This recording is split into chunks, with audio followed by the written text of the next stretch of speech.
ಎಲ್ಲ ಕ್ಷೇತ್ರಗಳಿಗೆ ಭೇಟಿ ಕೊಟ್ಟು ನಮ್ಮ ಸ್ಥಳೀಯ ಮುಖಂಡರುಗಳು, ಮಾಜಿ ಶಾಸಕರು, ಕಾರ್ಯಕರ್ತ ಬಂಧುಗಳಿಗೆ ರಣ ಬಿಸಿಲಿನಲ್ಲಿ ಕೂಡ ನಮ್ಮ ಚುನಾವಣೆಯನ್ನು ಭಾಳಷ್ಟು ಅವರು ದಣಿದಿದ್ದಾರೆ. ಚುನಾವಣೆಯಲ್ಲಿ ಸಹಕಾರ ಕೊಟ್ಟಿದ್ದಾರೆ, ಸಂಪೂರ್ಣ ಸಹಕಾರ ಕೊಟ್ಟಿದ್ದಾರೆ, ಹೋರಾಟ ಮಾಡಿದ್ದಾರೆ. ಅದಕ್ಕೆ ಅಭ್ಯರ್ಥಿಯಾಗಿ ನಾನು ಬಂದು ಅವರಿಗೆ ಹೃದಯಪೂರ್ವಕವಾದಂಥ ಅವರಿಗೆ ಕೃತಜ್ಞತೆಯನ್ನು ಅರ್ಪಿಸಲಿಕ್ಕೆ ಇವತ್ತು ಬಂದಿದ್ದೇನೆ. ಅದೇ ರೀತಿ 4ನೇ ತಾರೀಕು ನಡೆಯುವಂಥ ಮತ ಎಣಿಕೆ ಬಗ್ಗೆ ಕೂಡ ಏಜೆಂಟ್ಸನ್ನು ನೇಮಕ ಮಾಡುವಂಥದ್ದು.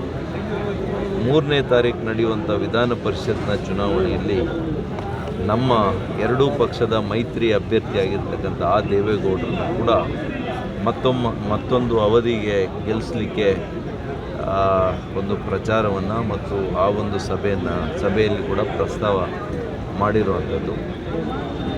ಮತ್ತು ನಮ್ಮೆಲ್ಲರ ಹಿರಿಯ ನಾಯಕರು, ಮುತ್ಸದ್ದಿ ನಾಯಕರು, ಈ ರಾಜ್ಯ ಕಂಡಂಥ ಅಪರೂಪದ ರಾಜಕಾರಣಿಗಳು, ನಮ್ಮ ದೇಶದ ಮಾಜಿ ಪ್ರಧಾನಿಗಳು ಆಗಿರ್ತಕ್ಕ ಶ್ರೀ ದೇವೇಗೌಡರ ಜನ್ಮ ದಿನಾಚರಣೆಯ ಭಾಗವಾಗಿ ಇವತ್ತು ಅವರಿಗೆ ಅಭಿನಂದನೆಯನ್ನು ಈ ವೇದಿಕೆಯ ಮೂಲಕ ನಾವೆಲ್ಲ ಕೂಡ ಅವರಿಗೆ ಅಭಿನಂದನೆಯನ್ನು ಸಲ್ಲಿಸಿರುವಂಥದ್ದು.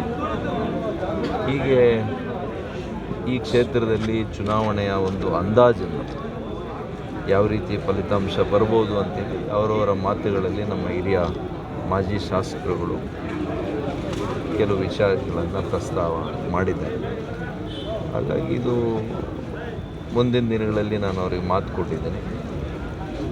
ನಾನು ಈ ಕ್ಷೇತ್ರದ ಮತದಾರರ ಜೊತೆ, ನಮ್ಮ ಎರಡೂ ಪಕ್ಷಗಳ ಮುಖಂಡರುಗಳ ಜೊತೆ, ಕಾರ್ಯಕರ್ತರ ಬಂಧುಗಳ ಜೊತೆ ಒಬ್ಬ ಸಹೋದರನಾಗಿ ಅವರ ಎಲ್ಲ ಕಷ್ಟ ಸುಖಗಳಲ್ಲಿ ಭಾಗಿಯಾಗುವಂಥದ್ದು, ಅವರ ಧ್ವನಿಯಾಗಿ ಕೆಲಸ ಮಾಡುವಂಥದ್ದು ನಾನು ಮಾಡ್ತೀನಿ ಅನ್ನುವಂಥ ಭರವಸೆಯನ್ನು ಅವರಿಗೆ ಕೊಟ್ಟಿದ್ದೀನಿ.